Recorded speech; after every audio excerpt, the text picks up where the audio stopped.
गत 28 तारिख में राहुल गांधी केन्द्रापड़ा सालेपुर साधारण सभा जोग देइथिले एवं यार प्रभाव ओडिशा राजनीति में पड़िबो बोली राजनैतिक विशेषज्ञ माने कहिसंती।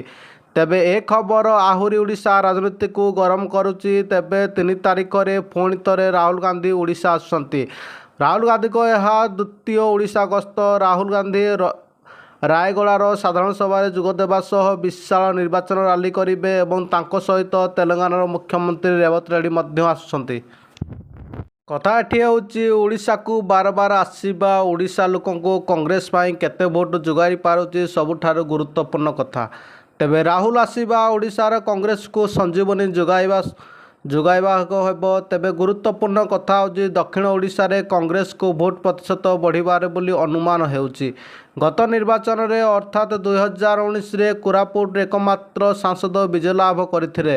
एथर किंतु कोरापुट नवरंगपुर ब्रह्मपुर कलाहांडी आसन हातेवा पाई रणनीति प्रस्तुत करिछि कांग्रेस। एपटे दक्षिण ओडिशार 40टी विधानसभा क्षेत्र हातेवा पाई प्लानिंग करिछि कांग्रेस।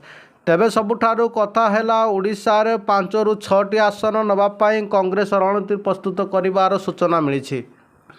राहुल परे प्रियंका गांधी मध्य ओडिशा आसिबे एवं तांको परे मल्लिकार्जुन खड़गे मध्य ओडिशा आसिबार खबर अछि। तेबे एसबु देखिले ओडिशार कांग्रेस एतर भर करिबो बोली आशा रखिछि।